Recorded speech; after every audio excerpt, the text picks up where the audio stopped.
Bien-aimés dans le Seigneur, je suis content de vous retrouver ce matin. Je bénis l'Éternel qui a encore permis que nous puissions être ensemble pour ce merveilleux moment, ce merveilleux programme, ce temps qu'il a disposé pour que nous puissions être ensemble avec lui. Je viens honorer l'Éternel pour tout cela, je viens prier. Papa, je viens encore te bénir, je viens encore te rendre grâce. Laisse que toute émotion, toute chose qui ne te glorifie pas, Seigneur, libère, mais que seule ta pensée, seul ce que tu es, se manifeste grandement dans le nom puissant de Jésus-Christ de Nazareth. Père, j'ai prié. Amen. Je suis en train de dire que je remercie l'Éternel qui a permis que nous soyons encore ensemble. Parce que nous sommes encore ensemble, il y a de bonnes choses qui est en train de préparer, notamment notre programme de 51 jours de jeûne et de prière.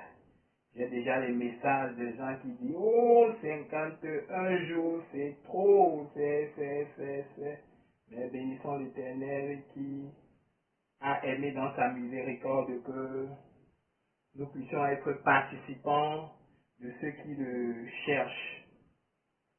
Si Dieu n'était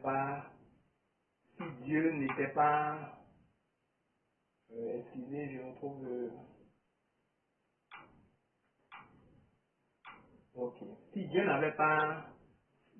n'était pas avec nous, c'est que ces choses-là ne pouvaient pas être possibles. Voilà pourquoi je bénis grandement l'Éternel pour tout ce qu'il fait. Je bénis son nom, je bénis sa grandeur, je bénis tout ce qu'il fait et je le rends de multiples actions de grâce dans le nom de Jésus.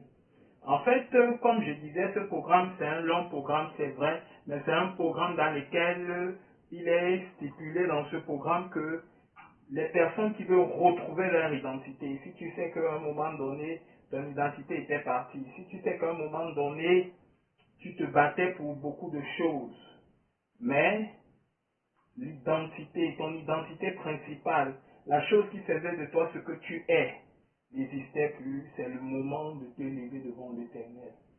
C'est de ça que nous voulons parler en ce jour. C'est de ça que je veux parler de la part de l'Éternel, au nom de Jésus. L'Éternel nous a donné 51 jours de jeûne, et dans ces 51 jours de jeûne, j'ai dit dans mon ancien vidéo que c'est une section de 51 jours que je sépare en 10 jours.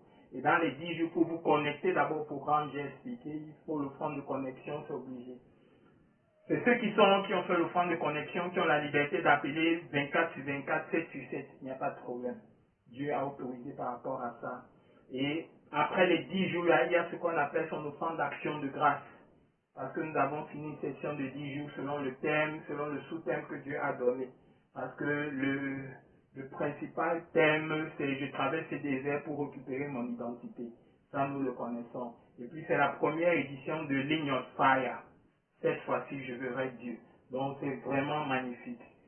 Et c'est sur la base de ça que j'invite beaucoup de personnes. C'est pas un truc qui est réservé que moi, je suis de telle assemblée, je suis de telle obédience. Ça n'a rien à voir. C'est juste à voir à ceux qui veulent découvrir Dieu, qui veulent mettre à terme à certains des problèmes dans lesquels ils vivent, qui ne comprennent pas certaines situations qu'il faut que s'insister dans leur vie. Et ils veulent mettre à terme à tout cela. C'est de eux que je suis en train de parler ce matin. Est-ce que quelqu'un m'écoute? Est-ce que quelqu'un est avec moi? Le programme est long, mais c'est parce que chaque jour, Dieu va renouveler ses grâces. J'ai tantôt dit pour quelqu'un qui fait dans la délivrance, dans la guérison, dans les miracles comme moi, si Dieu me demande un long programme de 51 jours, c'est que ce n'est pas le jeu. C'est que vraiment Dieu veut faire découvrir ses enfants, son peuple, quelque chose d'extraordinaire, quelque chose de magnifique. Mais en cette journée, je vais parler de la préparation. Parce que je connais et je comprends une seule chose. Si tu n'es pas bien préparé, tu ne peux pas arriver à terme du programme. Toute personne qui a été bien préparée à quelque chose, toute personne qui a été bien préparée, réussit toujours ce qu'il a fait. Mais si tu es mal préparé, tu vas échouer. Mais non, pour nous expliquer sur ce thème, j'ai pris la vie de David, Salomon, j'ai appris d'Abraham et Isaac, j'ai pris la vie de Jacob et Esaü, j'ai pris des gens qui ont été bien préparés, des gens qui ont été partiellement préparés et des gens qui ont été mal préparés. Est-ce que quelqu'un est avec moi? Maintenant, se préparer, c'est quoi d'abord? Quand on se prépare pour une chose, c'est qu'on connaît la chose. On croit. Donc j'ai dit, 1, on connaît la chose. 2, on croit à son potentiel. 3, on veut s'approprier. 4, on veut réussir. Si tu veux te préparer, c'est que tu connais le pourquoi tu es en train de te préparer. Souvent, les gens ne se préparent pas parce qu'ils ne comprennent pas, ils ne connaissent pas. Je me prépare pour qui? Je me prépare pour quoi? C'est ça, véritablement, c'est un problème qui existe.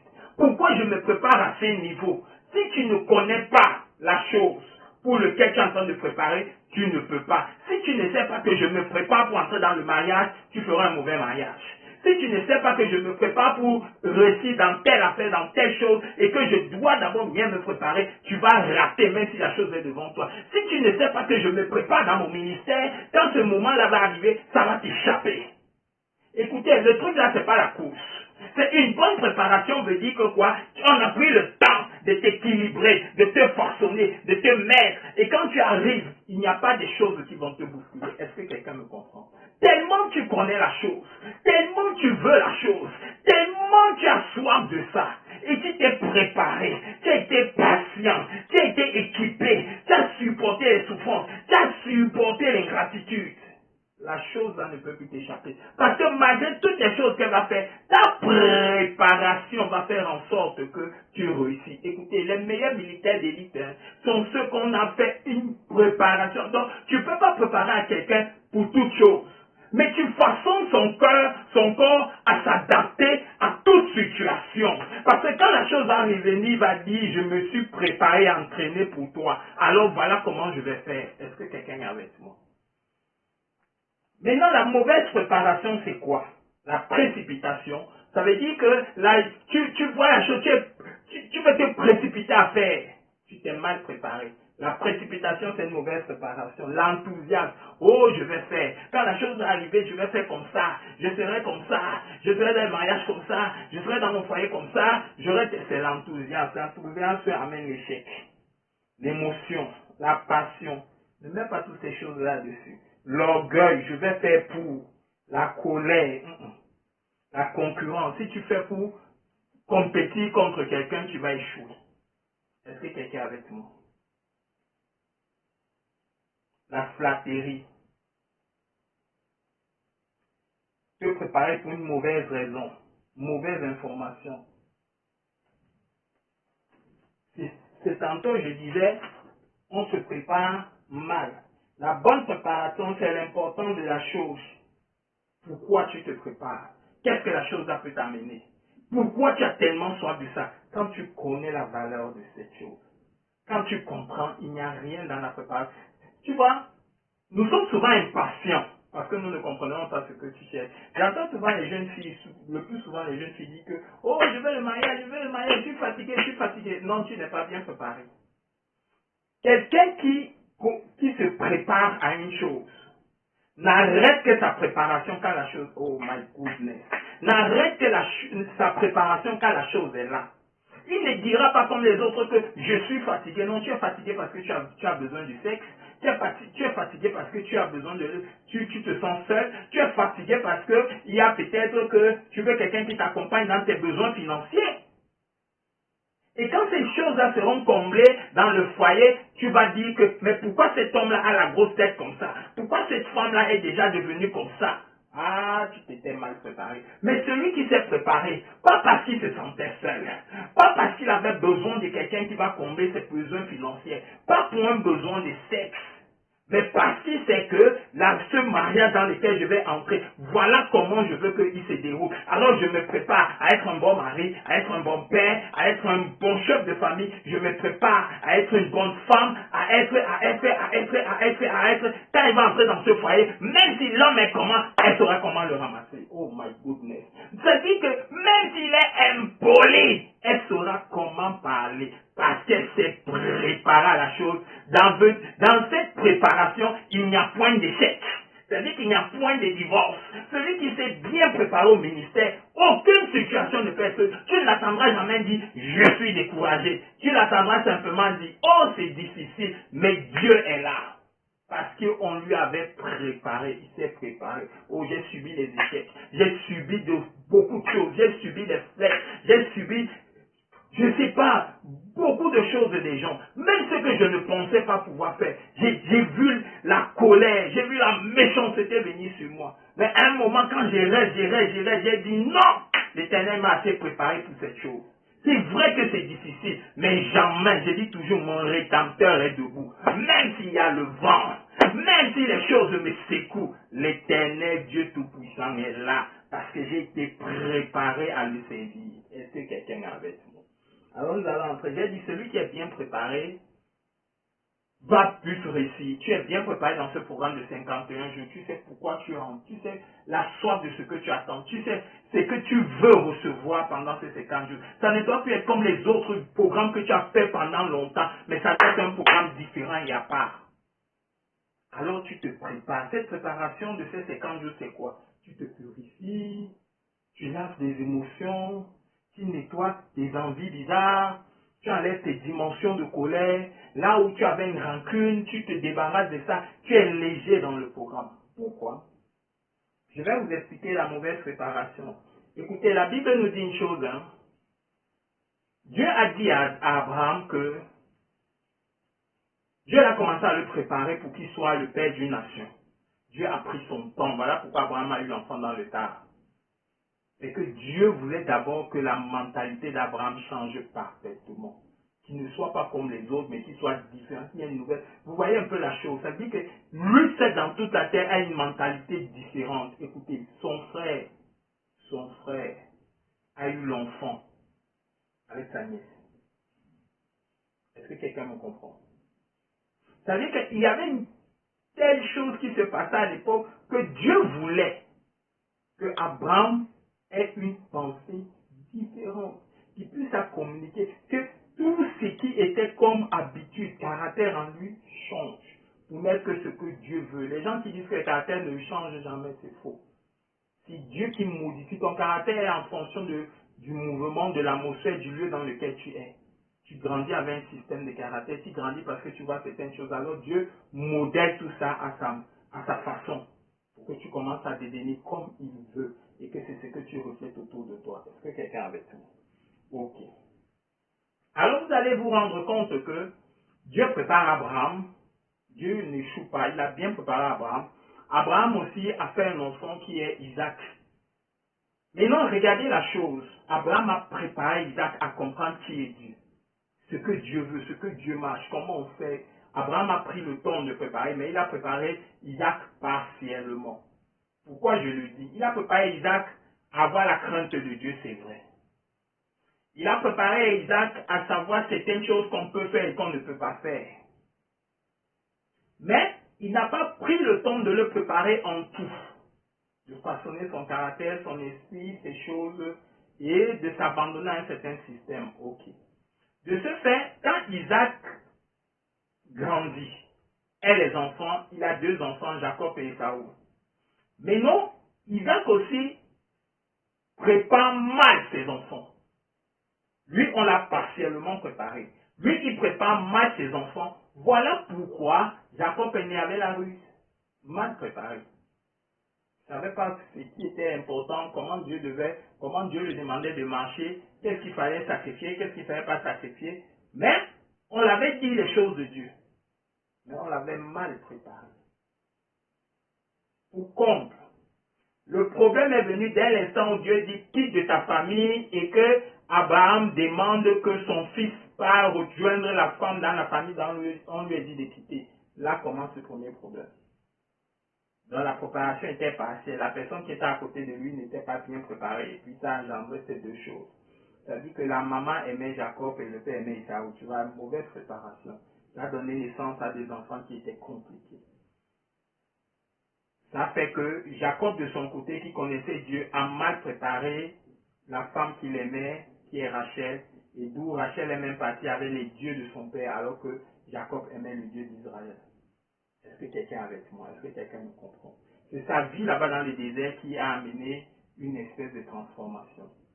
Mauvaise préparation. Préparation partielle, vous allez voir ça chez David. David prépare Salomon à connaître qui est Dieu.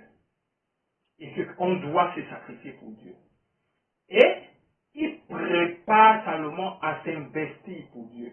C'est-à-dire qu'il montre à Salomon ce qui doit être fait. Et il prépare même le palais que Salomon doit faire. On a l'habitude de dire le palais de Salomon, mais c'est David qui a tout préparé pour que Salomon puisse se construire, parce que Dieu lui a donné l'interdiction qu'il ne peut pas le construire. Okay. Mais vous allez vous rendre compte que dans la marche de Salomon, il a fait beaucoup d'erreurs, parce que David ne l'avait pas préparé à la royauté. Vu que lui-même, on n'avait pas trop préparé à la royauté, celui qui l'a remplacé était en guerre avec lui. Il a pris dans le tard. Donc David ne l'a pas préparé à la royauté et ne l'a pas aussi préparé au problème de femme qui a amené les problèmes à David. Donc il ne l'a pas préparé à ça. Ça fait que c'est les mêmes problèmes qui ont fait échouer Salomon, qui ont même fait que le royaume d'Israël a été divisé. Est-ce qu'on se comprend? Est-ce qu'on entend? Est-ce que quelqu'un est avec moi? Ok. Bonne préparation. Le Seigneur Jésus prend le temps d'enseigner toutes les matières, toutes les choses à ses disciples pendant 3 ans. Et durant ces 3 ans, il les façonne, il les forme, il les équilibre, il les montre la valeur de ce qu'est la chose. Et à un moment, il se sépare d'eux brutalement pour voir, pour secouer. Et puis, il voit comment la chose progresse et les gens attrapent. Voilà pourquoi le Pierre peureux était celui-là qui était capable de dire, vous-même regardez, est-ce qu'il est normal d'obéir à Dieu ou de vous obéir? Le même qui disait que quand il disait, est-ce que celui qui est enseigné disait non. Mais le même a changé de mentalité parce que la préparation a pris. Et tous les 12 ont été parfaits. Le seul Judas qui a eu des sémences, parce que c'était déjà arrêté et qui a amené des conséquences. Et même à la fin, il s'est repenti, mais c'est parce qu'il a une mauvaise repentance qui s'est amené au suicide, c'est tout. Mais tout cela a réussi parce que c'est l'évangile-là que nous profitons maintenant, à cause de la préparation que les autres font. Donc ils ont vu ce que Jésus les donnait. Ils ont vu, voilà pourquoi Pierre, son premier miracle, il a simplement dit ceci. Je n'ai ni or ni argent. Beaucoup de personnes ont l'habitude de dire, ah, pourquoi il a dit, je n'ai ni or ni argent, moi j'ai l'argent maintenant. Non. C'est que la seule chose qu'on lui a montré, qui a de la valeur, plus de la valeur que l'or, plus de la valeur que l'argent, plus de la valeur que sa famille, c'était Jésus. C'est ça qui dit au monsieur là que je n'ai rien, hormis Jésus qui est tout. Et c'est ce Jésus là que je te donne. Directement le miracle opéré. Il y a une façonnation dans son esprit. Celui-là qui lui demandait que nous qui avons tout laissé, qu'est-ce que nous allons aussi profiter? En fait, lui voulait parler des biens matériels. Mais à ce moment-là, à l'étape où il commence, Jésus est parti, il voit l'important là au temple. Vous voyez la mentalité qui a été changée à cause de la préparation. Je vous signale que Jésus en partant lui a dit, fils de Jonas, dans le temps de la préparation. Et il a vraiment porté son nom de Céphas Pierre. En toi, je bâtirai mon église. Il a transmis des choses. Maintenant, toi, tu veux entrer dans un programme de 51 jours. Crois-moi, c'est un programme. Je sens les échos, je sens les dangers s'agiter pour ce programme. C'est un programme dans lequel les morts seront ressuscités. Je verrai cela en live. Je prierai comme ça et des choses vont se manifester. Des conversions vont arriver. Des transformations vont arriver. Mais pour cela, prépare-toi bien pour entrer dans ce programme. Tu te prépares comment?